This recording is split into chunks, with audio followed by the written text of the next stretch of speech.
Every morning, at about 10:30, men of the Household Cavalry ride out through the gates of Hyde Park on their way to the changing of the guard in Whitehall.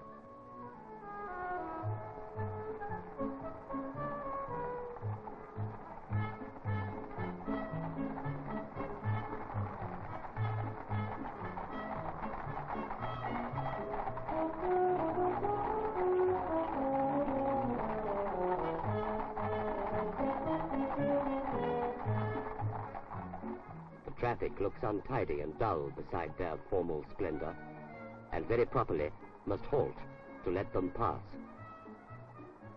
Children run to see them riding, straight out of a bright picture book. Past Wellington Arch they go, and on into Constitution Hill.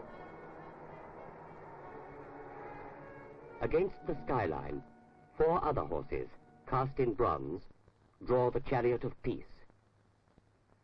And peace, from the heights of her quadriga, looks down upon one of London's most famous landmarks, Hyde Park Corner, a center of attraction for visitors from all over the world.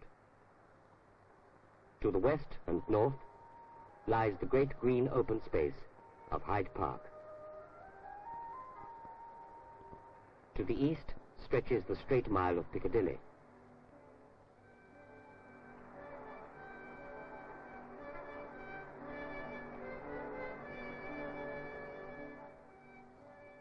Looking to the south, over the treetops of Green Park and St. James, rise the spires of Westminster, Big Ben, and the roofs of Buckingham Palace, town residence of Britain's kings and queens.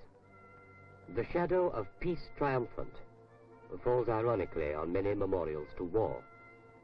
She holds out her laurel wreath in pity to the sad soldiers of the Artillery Memorial, placed here to commemorate the part played by the regiments of the Royal Artillery in the First World War.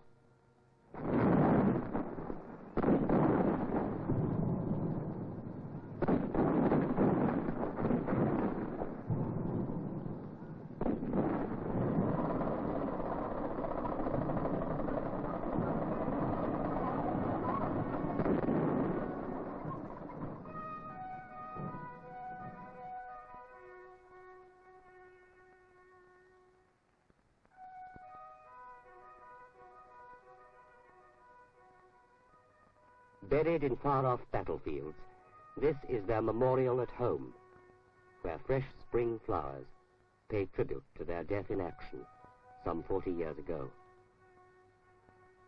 And they are remembered here in more lasting images of stone and bronze. Here, forever, are the guns they used, the men they wear, and the attitudes they fell into when death wrapped his cloak around them.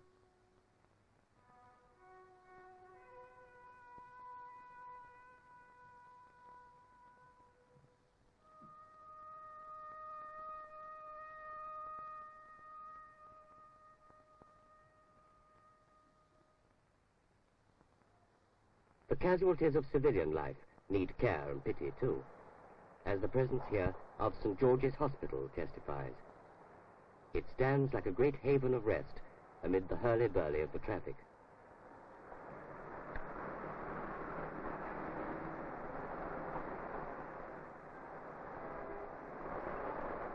On an island oasis, mounted on his famous battle charger Copenhagen, Arthur Wellesley, 1st Duke of Wellington, faces the traffic calmly as he faced the guns of Tippoo Saib and Napoleon.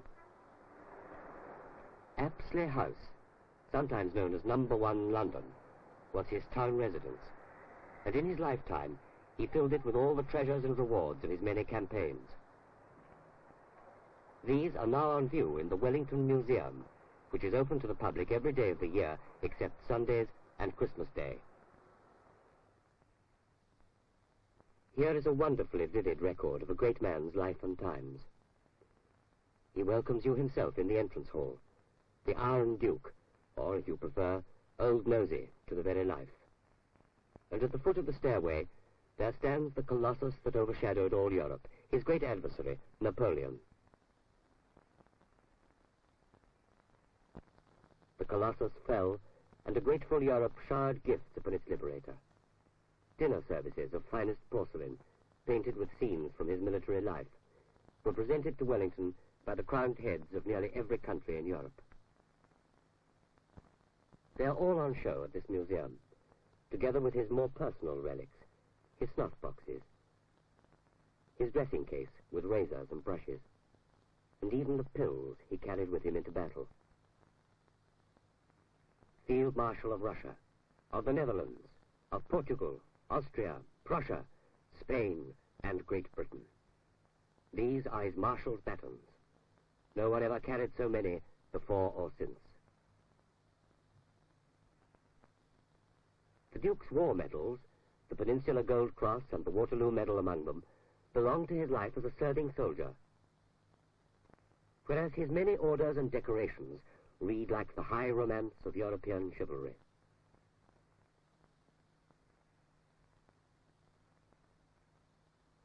Supreme among these is the Spanish Order of the Golden Fleece and the collar of the Order of the Garter, surmounted by the glittering enamel and diamond-studded Great George. This magnificent jewel was presented to Wellington by King George IV, for this was England's greatest son, victor of 100 fights, who never lost an English gun.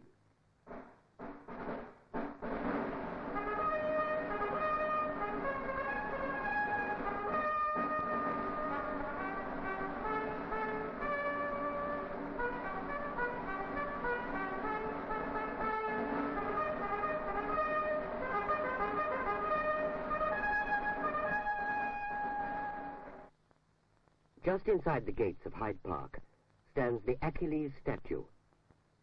It was paid for by a number of patriotic ladies who had it inscribed, "To Arthur, Duke of Wellington, and his companions in arms, this statue of Achilles, cast from cannon taken in the victories of Salamanca, Vittoria, Toulouse, and Waterloo, is inscribed by their countrywomen." Walking under the old trees, green with new leaf, Londoners welcome the spring to Hyde Park. Or they ride, in the early morning, along the fashionable mile called Rotten Row.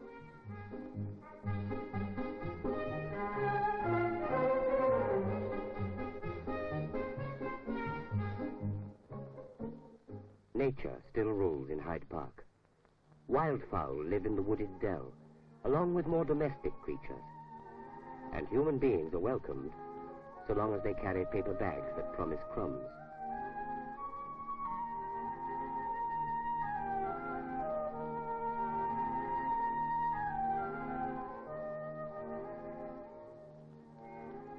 The flower beds between the Dell and Hyde Park Corner are a traditional promenade for nursemaids and their charges, and many a child has had its first introduction to a tulip here.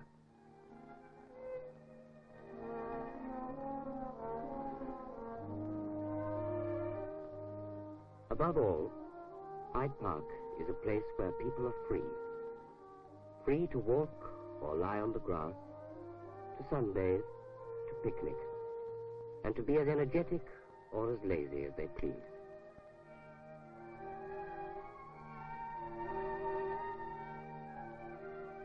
Or to walk in a dream under the trees of flowering May.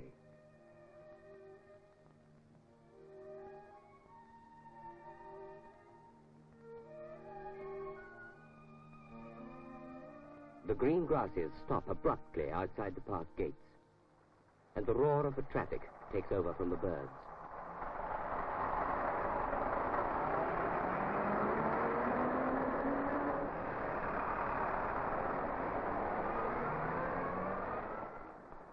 Parties of school children and visitors from overseas cross and recross the pavements, submerge and emerge from the underground subways as they tour the sights.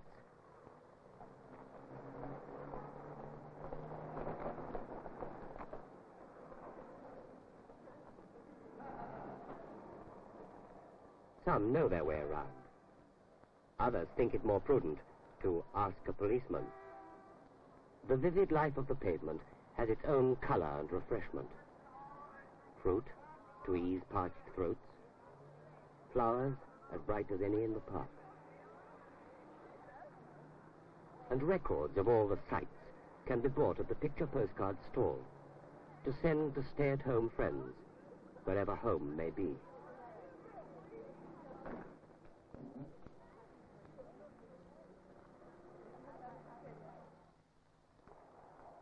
From every point of the compass, the traffic converges onto Hyde Park Corner. Along Knightsbridge it comes from the west, up Grosvenor Place from the south, out of Piccadilly from the east,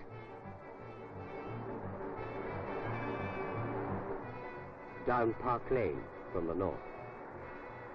This is one of the busiest traffic intersections in the world.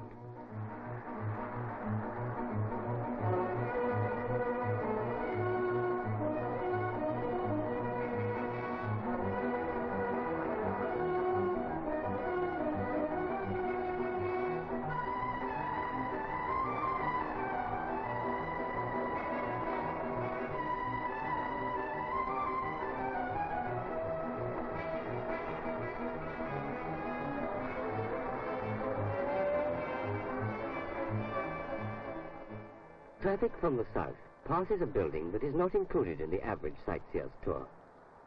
Murdoch House, headquarters of the gas industry, which also has links with the England of Wellington's time.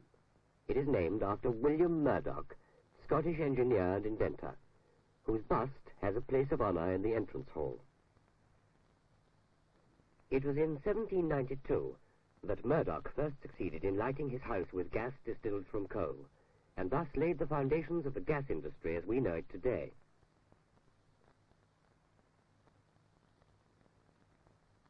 During the next 20 years, gas lighting began to appear in London's streets. People could read by gaslight news of Wellington's victories in Spain against the French armies at Torres Vedras, Talavera, and Salamanca.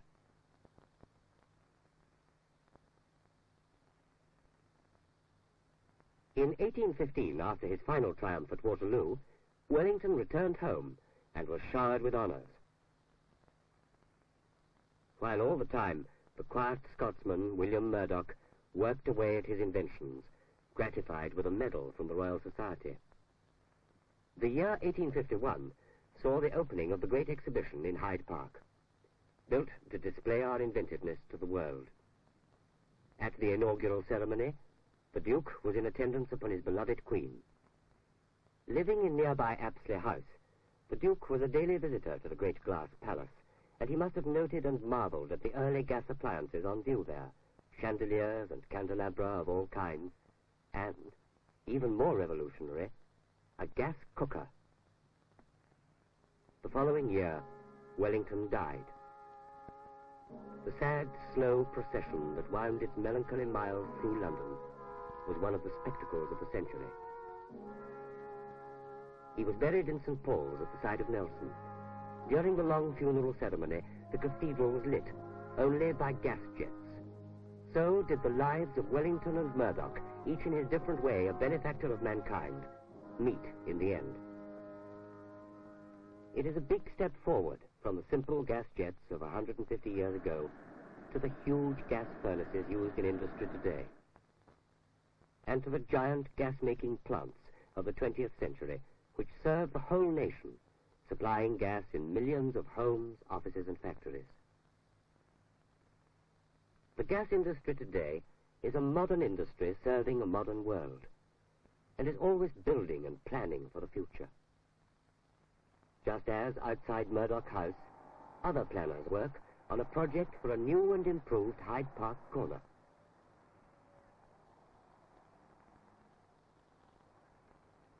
For even this familiar and well-loved landmark must change and adapt itself to modern times. Problems of traffic congestion and wasted space have troubled the authorities for many years. War held up plans until 1948. Then the LCC surveyors once again began their work.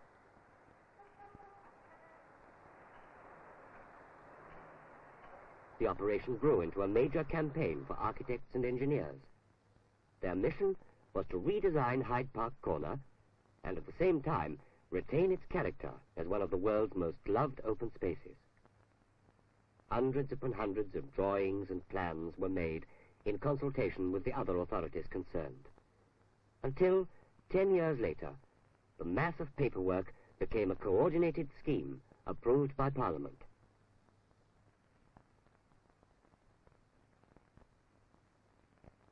Here is the new Hyde Park Corner in scale model. A green stepping stone between the parks, grassed over with lawns.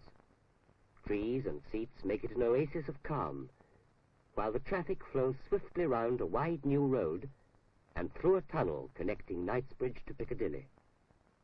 So that with the historic buildings and monuments untouched, Hyde Park Corner will always remain a centre of attraction.